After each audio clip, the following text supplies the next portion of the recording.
and plants. That's called biogenic. It just means it's biological in origin, biogenic. There's another type of sand though, and that kind of sand is called ooid or aragonite, which means it precipitates out of the ocean. And every time I kind of use that word precipitate, I want to make it more real. So if you think back to a chemistry experiment that people may have done in high school with copper sulfate, or you think in terms of when you make limeade and you put a lot of sugar when it's warm, or tea, and then when it cools, you look to the bottom and you see sugar. With the copper sulfate, it crystallizes on a string. It's the same thing with aragonite. Very, very fine grains of sand or particles. They call them nuclei. It just means it's the original unit. Float through the water. As it floats through the water, it gets covered with calcium carbonate. And it gets covered and repeated cycles. Sometimes it falls to the ground, the wave energy brings it back up. Sometimes it stays in the wave column. The key is when it gets to a certain size and a certain weight, correspondingly, it sinks to the ground. And that is how you get Bahamian deposits of aragonite. So to give your listeners a better cue, if you think about Paradise Island Beach, right? That's very coarse sand, very biogenic sand. Yeah. Tends to come from algae, crush, Harbor Island, all the same. Think about the beach in North Long Island at the Cape. Very fine and powdery. There are lots of them around. That's more aragonite. So it's a very fine, powdery substance. And there can be no doubt, they're huge quantities. I think I mentioned, and I will approximate for the purposes of this show because I do not have the exact numbers before me, but there are like 12,000 million tons of it, between 12,000 and 24,000 million tons. Let's put that into context now. 12,000 million tons is not a billion tons. No. That's just 12,000 million of them. 24,000 million tons is not a billion tons. So we do not have billions and billions of tons of it. We don't have billions and billions. No, we have between 12,000 and 24,000 million tons. Okay. Okay?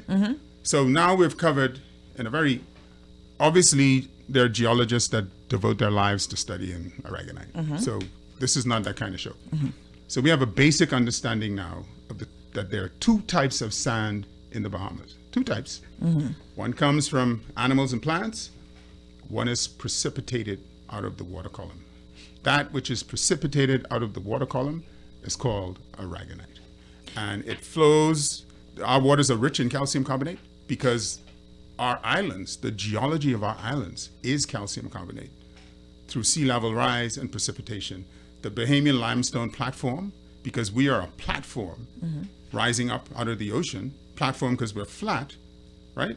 Rising up out of the bottom of the North Atlantic, breaking the surface, and we live on top of the surface. That's thousands of meters thick. So this process of the deposition of limestone and the creation of aragonite has been going on in geologic time. Right. That's an important thing to remember. So what does geologic time mean? It's connecting time in terms of the physical processes of our planet. Eons and eras and everything else that goes along with that. So, and there are 11 significant aragonite sites in the Bahamas, and they range from the north, can you Walker's name Key in the them? north. Okay. I can't name all 11. Jolta's Key was one. There's some near the Jolta's Keys, but there's a more important principle at stake. What you notice when you look at the distribution of the significant aragonite sites in the Bahamas is that you have open ocean that hits a shallow bank that goes into open ocean, that goes into a trench. Right. So they're all affiliated with some kind of bank or some kind of trench. Because and it has to do with the geomorphology of the aragonite itself, where you find it. But there are 11 sites ranging from Walker's Key in the north to Inagua in the south, Mayaguana in the east, Bimini in the west, right? They're scattered throughout. How many sites are in Andros? Andros has the largest site. Right. It's in South Andros. Obviously, the Jolta Keys are to the north. That's a different site. Right. But the largest by far is Andros. No surprise there. The Great Bahama Bank. Of course. It's the largest bank.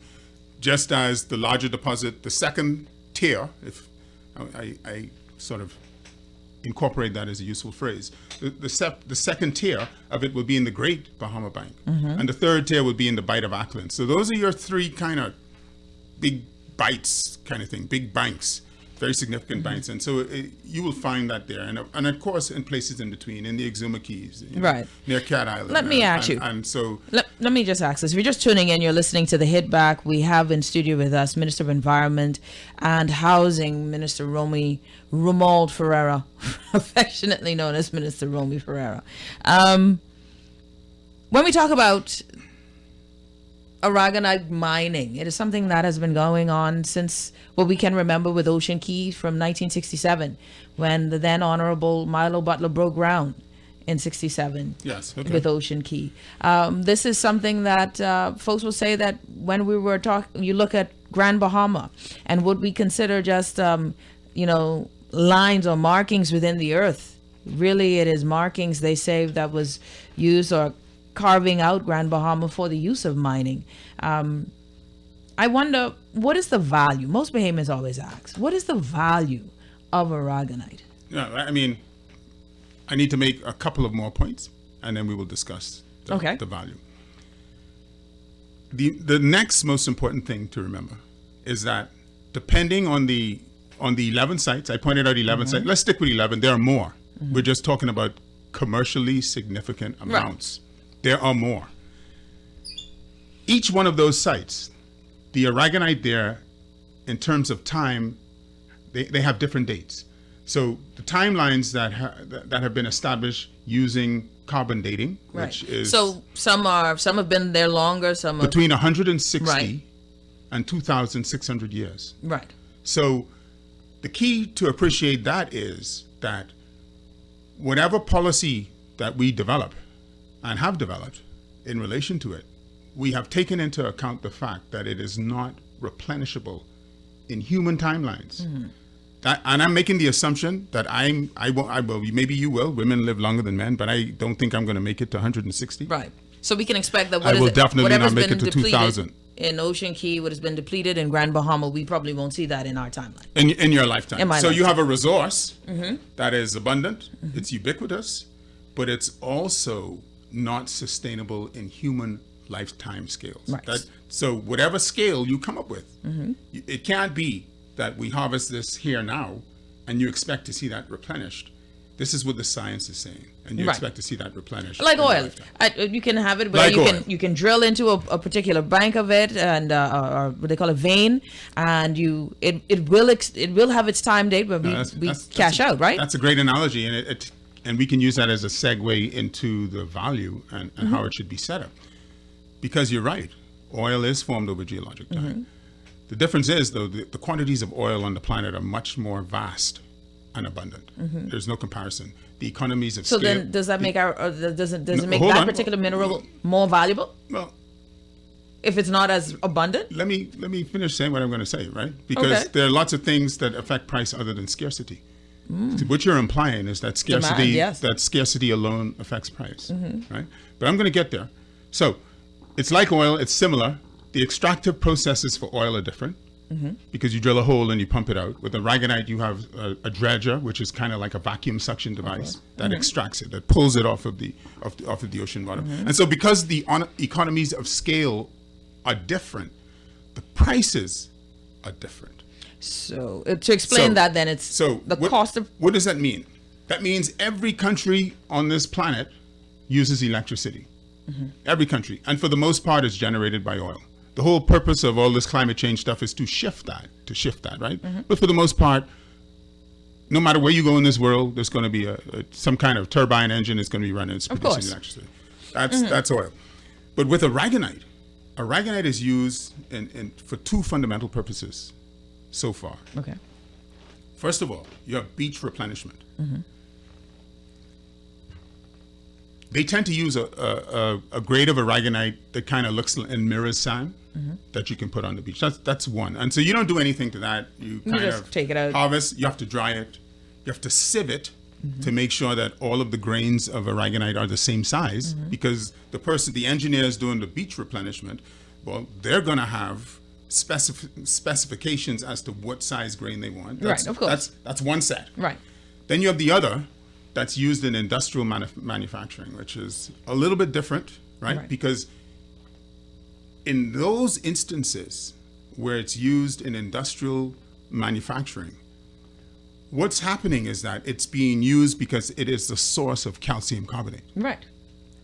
But aragonite is not the only source of calcium carbonate. And one of the features of calcium carbonate is that it is a buffer in industrial processes. Well, what does a buffer mean? It maintains the same pH. So if you're making paint and you want to keep the pH the same so you can get a stable product, perfect. You're making glass, right? So there's some uses for it. You're making caulking or sealant, right? Maybe a better term.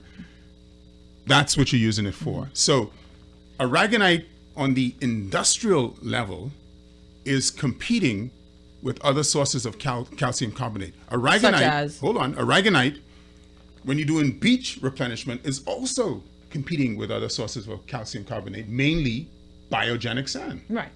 So is it competing with limestone? It's kind of always competing with calcium carbonate. So now, what type of... what's it competing with? Right, please. Calcium carbonate is one of those unique chemicals. Which we have abundance of. Right. It's all over the world. Right. Calcium carbonate is but all over the world. But we do have, just to make note, we do have an abundance of it here. Correct. Okay. But it's also important to note that it's all over the world. All right. So it's not scarce anywhere else. No. Bear this in mind. Aragonite is a source of calcium carbonate. It's a polymorph, an enantiomer. It's a type of calcium carbonate. Yes. There are many different types or sources of calcium carbonate. Aragonite is used in industrial processes or in breach replenishment because it's a source of calcium carbonate. Well, there are other sources. The main ones, and these are in competition with aragonite as a source of calcium carbonate in industrial processes. Right, go ahead. They would be granite. Right. They would be chalk. They would be sort of activated limestone, which is when they pour some sort of acid wash over it and get it to how they want it to be. And I mentioned chalk, granite, marble. Right. Marble and open quarrying. Right. And so the competition then with aragonite would be all of these other sources. So then let me go back to our carbonate. question. What is the value of aragonite? Because if we have the competitors, tell me now, what is the value of it? Right. So the aragonite, the value of aragonite, taken from, I'll preface it this way. Right. We have a policy document that puts the value, that assumes the value of aragonite to be $12.50 per ton. And that is based on the numbers coming out of Ocean Key. That they gave us. Correct. Not what we've researched. Market prices. That's the market value based on Ocean Key statement? There are fluctuations in the price of aragonite because it's tied to oil. Because manufacturing processes require energy. That's fascinating. So now aragonite is tied to oil. Okay. No. I don't want you to be flippant with that. No. I'm curious with that. I'm stating it so that we correct it, or if you could elaborate. No, I'm going to elaborate. Well, the way you state it, it behooves elaboration. Okay. I'm glad you put it that way. All manufacturing processes require energy. All of them. Of course. So the first thing that I want to say very clearly: if you're manufacturing, you need energy. I don't care what it is. I don't care what you're manufacturing. You need energy. Right. So therefore, the value of aragonite has to be tied to the value of oil because they hinge together. The lower the price of oil, the greater you can manufacture for the same buck, which means you can. Means you can use more aragonite. So that would be almost everything that we can produce. Stop. Things that require. No, wait, hold on. Just you asked the question though. Things but you have to let me finish the idea. Hold on. Okay. The whole point of coming on radio is to develop a thought or idea. That is your distinct advantage. So, in other words, you when we're talking aragonite and we're talking how it's sort of linked to the price of oil, the evidence for that would be the reason why we don't have Ocean Key anymore. Because one of the reasons why Ocean Key became financially unviable was the fluctuations in the price of oil. So when you just said, so aragonite is tied in oil, and you're making it sound like I'm trying to pull one out of my hat, if you just I- read the newspaper. No, but you said it. How can I pull something out of your hat, Minister Ferreira? I didn't. Please don't say that. Well, you said it, and I was repeating what you said. It's the tone and intonation. Well, that that's you use. your interpretation of my I got tone. you. Go Well, ahead. everything is subjective. Okay. Your view and mine. But what is not subjective is the fact that when Ocean Key sort of got out of the business, when the investors got out of the business, it was because of fluctuations in the price Okay. of oil. That's what they said. All right. In the interview. And I'm only tying home the fact of the empirical evidence of what they Right. said So and the factual let knowledge me- that all industry requires energy. Give me a chance to then Sure. relay what you said with understanding. So I'm trying to understand it, so I'm going to repeat it back to you. Okay. What in terms of what you're saying, and with it being tied to oil, it's a concept of production. It is Correct. based on production. So anything that requires a lot of production energy requirements would then find that its value is based on or hindered or not hindered. There's a stipulation of its value based on energy consumption. Is that what we're saying? That if I have to use X amount of energy, right? That's the cost based on the cost of oil. How much the cost of oil is to run this production. Then my costing or my price valuation will take into consider that cost from energy, right? Is that what you're saying? Because that's what I'm getting. I'm saying in a nutshell that if the price of energy is low, the manufacturer can use more right now. Okay, so And that's- so the producer, the primary producer. So the then my miner costs, whatever my costs are can determining the actually value. make more money because the price of energy. Okay, is low. so then- once it reaches a certain threshold amount, So that's cost. it's actually financially unsustainable, and that's true of any industry. That's what I was- It yeah, would be the that's- same with tourism and And that was my point of bringing it up. If the cost is high- no, if the cost of energy goes disproportionately high, then running a hotel becomes unviable or Right. not viable, Right. unless you have subsidies. That's why your statement on the oil one was just, I thought that was interesting that you would use that particular line. But No, I use that. No, but let's move forward. No, let's move no, forward. no, We're no. short on time. Let's I got move you. forward. But the reason why I use that is because the people that operate Ocean Key stated that Right. as their reason. So has the cost of energy changed? Why we have now 3 companies that are wishing to do the same? Well, the cost of energy fluctuates. So there is value. So you're missing the original point is that I pegged it at $12.50 per ton. Right. Per metric ton. Per metric ton. And I was given explanation to you as to how I came to 12.5. Right. And that is the average and that then you settles brought- on, and there are fluctuations, And then and you it's brought based the on the point price that of oil. that Ocean Key Right. went out of business because of the cost of energy. And so I'm asking, According to them. Right, according to them. Right. So then I gather that cost of energy isn't a challenge anymore, and we have 3 companies. Cost of that- energy is always a challenge. Well, apparently not that much of a challenge for 3 companies to be vying to do this business. So Right. now, when we discuss the value of it, as it states right now, the value $12.50, we get I think $2.50 in royalties from it. Oh, hold on. Okay. So that was a range now, and we equated everything out to $12.50. The calculations done by the Commonwealth Secretariat in terms of helping us to understand the potential value of the mining industry are assuming $12.50 market value, which can obviously fluctuate, and one of the factors that influence it is the price of energy. Just to go back just a bit in time, I think it was a 2014 article written by Kendia Dames when she did an interview with Mr. Myers, then owner of Ocean Key. And what came out of that article, which was written, was Mr. Myers stated that, hey, the market value for this at this point is $12.50. When the Christie administration had to now put out a royal, was it Christie? Or was it Ingram? I can't remember. One of the former PMs put out a number.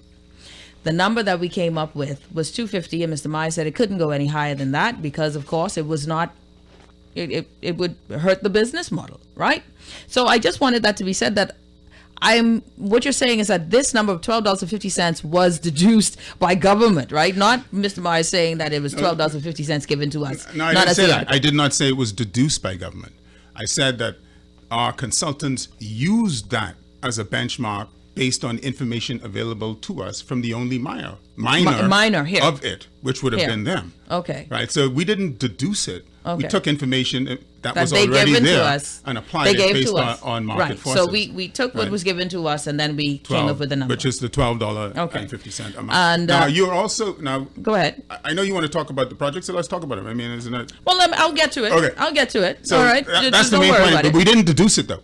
No, but So I disabuse your mind of that. We did Well, not deduce it. Actually, We I think used it's that not. as a I think marker. it's actually disappointing that we didn't come up with the market value based on information that is independent, not from a company that can tell you anything. I'll give you an example. Let me just tell you this. A colleague of mine, well, as we were digging into this over years, looking into it, went ahead and called a company in California that does the sale of it per metric ton, retail and per metric ton of what? of aragonite. And they were selling it at $1,700 per metric ton. We were floored at that price, where we had seen the range was about 900, but 1,700 was the highest end, right? Curious as to how can a retailer in the States be selling it at that price and we're getting